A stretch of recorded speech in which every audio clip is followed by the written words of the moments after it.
Hello friends, welcome to my channel. This is CA Rakhi Agarwal. आज का हमारा टॉपिक है Indian accounting standard 110, that is consolidation of account part 6। So let's start our topic. Today we are going to discuss about the fair value adjustment related to inventory. When a subsidiary inventory is revalued to fair value on the date of acquisition, so what adjustments is required? We have to compute the correct goodwill and also adjust that valuation, that is fair value increase or decrease with the post acquisition profit correctly. So initial adjustment is always passed whether inventory is later sold or unsold. After acquisition, after 1 year, when we prepare consolidation financial statement, whether inventory is there or not, whether inventory is sold or unsold, it doesn't matter. At the time of acquisition, initial adjustments is required to be passed. Initial adjustments at the date of acquisition, that is case A, upward revaluation. In case of upward revaluation, always the fair value is greater than book value.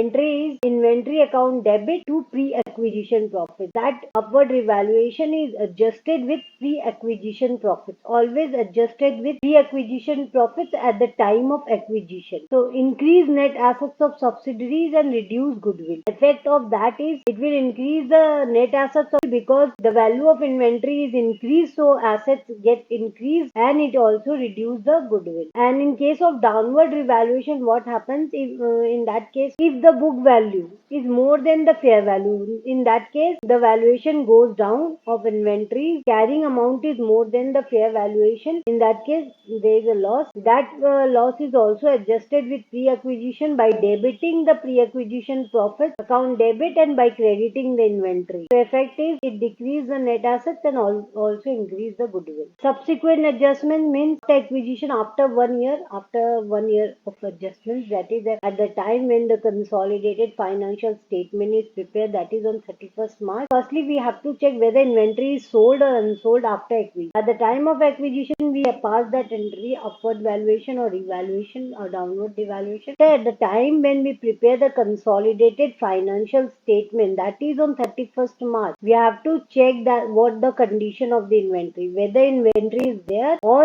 inventory is sold. So situation A, when the inventory is unsold, that is it was in the closing stock, no further adjustment required. Reason, the fair value difference still exists in the closing inventory. Applies to both upward and downward case. Situation B, when inventory is sold. After acquisition, when you prepare the financial, if inventory is not there in the closing stock, at that time we have to remove that valuation. Whatever we increase or decrease, we have to reverse that. Now the fair value adjustment must be transferred to post acquisition PL. So if the goods were sold subsequently, that is the accounting entry will be after acquisition. When the goods were not sold, it was remaining in the closing stock, then no adjustment entry is to be passed. But in case if the goods were sold subsequently, that is after acquisition, then we have to pass the journal entry, that is post acquisition profits account debit to inventory. Reason, extra profit got recognized when goods were sold. If initial adjustment was downward, then in that case inventory is debited and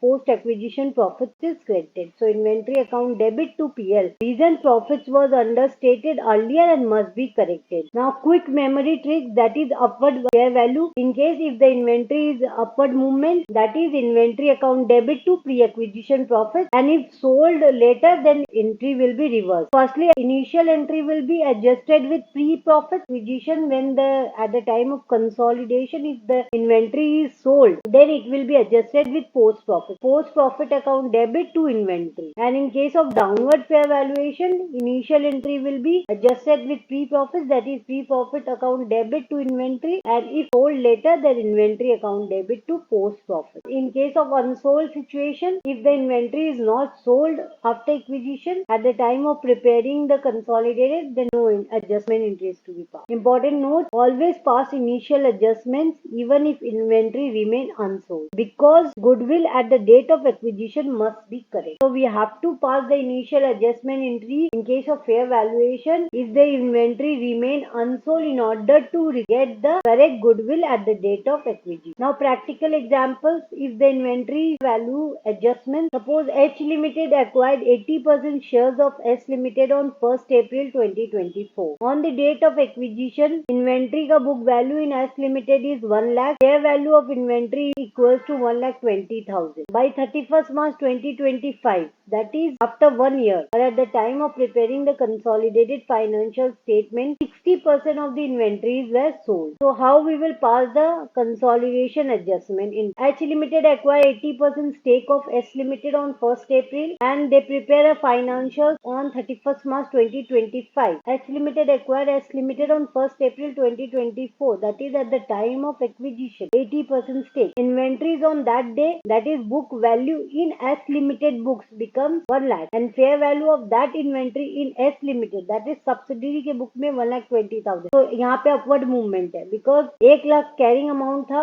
fair value उसका 1,20,000. So it increased by 20,000. So fair value becomes 1,20,000 and book value is 1 lakh. So difference becomes upward movement is 20,000. This is the upward revaluation. 20,000 increase the inventory. In case of upward revaluation, how we will pass the journal entry and how we will make an adjustment? At the time of acquisition, we will pass this entry, that is inventory account debit 20,000 to pre-acquisition profit, that is 20,000 in a purpose correct goodwill calculation. Step on 31st March 2025, 60% of inventories were sold and 40% are unsold. So sold portion becomes जितना भी inventory का आपका fair valuation हुआ है उसका 60%, that is 20,000 का 60% 12,000 and unsold person becomes 20,000 का 40%, it becomes 8,000. Now subsequent adjustment after 1 year, that is on 31st March, what adjustment is required? For sold portion we have to make an adjustment entry. Unsold के लिए कोई adjustment entry नहीं है because it was upward valuation. Entry will be, we have to adjust with post acquisition profits. So post acquisition profit account debit by 12,000 to inventory. We have to reduce the inventory because that much inventory is already sold. There is no inventory left in the closing stock. So we have to also remove that fair valuation effect which we will given previously on the inventories by crediting the result. We have to remove that from result, the sold portion fair valuation inventory. Post acquisition PL account debit by 12,000 to inventory 12,000. Extra profit realized on sale must be removed. Fair valuation effect is removed because inventory is no more there in the closing stock. No entry for unsold portion. For unsold portion there is no entry. So 8,000 remain in the closing inventory, no adjustments. Impact on consolidation. Pre-acquisition reserve adjustments increase by 20,000. So pre-acquisition profits increase by 20,000 and post-acquisition profits and reduced by 12,000. On and all 8,000 ka remain in the profit. So journal entry becomes inventory account debit to pre-acquisition PL 20,000 and subsequent for sold portion post-acquisition PL account debit 12,000 to inventory account 12,000. Now practical example, downward fair valuation in case if the value of the inventory at the time of acquisition becomes less than carrying value. Fair value is less than carrying value, that is book value. In that case downward fair valuation is there of inventory. So H Limited acquired 80% shares of S Limited on 1st April 2024 on the date of acquisition. Inventory's book value is 1 lakh. Fair value of inventory is 90,000. The value of inventory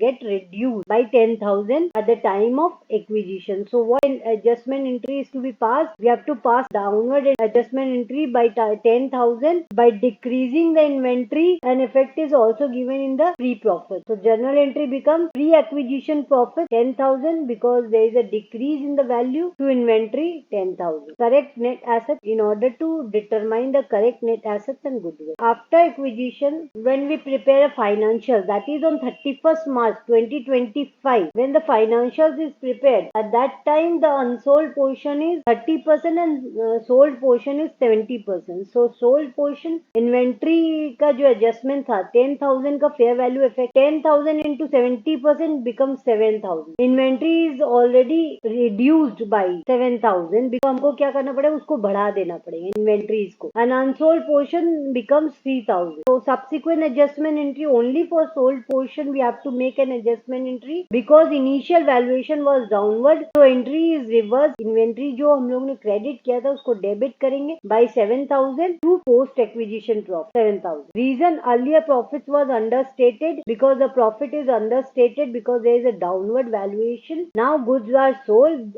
so उस understated profits का effect we have to remove from that result. So we have to restore that profit. No adjustment entry for unsold portion. So 3,000 remain embedded in the closing inventory. No adjustments. Impact on consolidation, that is pre-acquisition reserve reduced by 10,000, post-acquisition profits increased by 7,000. So fair value decreased 10,000, sold, that is 70% of the inventory. So effect is 10,000 ka 20%, it becomes 7,000, and unsold 30%, so it becomes 3,000. General entry becomes pre-acquisition PL account debit, that is 10,000 for downward revaluation to inventory 10,000. Subsequently 20% of the stock is sold, so inventory account debit by 7,000 to post acquisition PL 7. Thanking you for watching my video. If you like, please share, subscribe.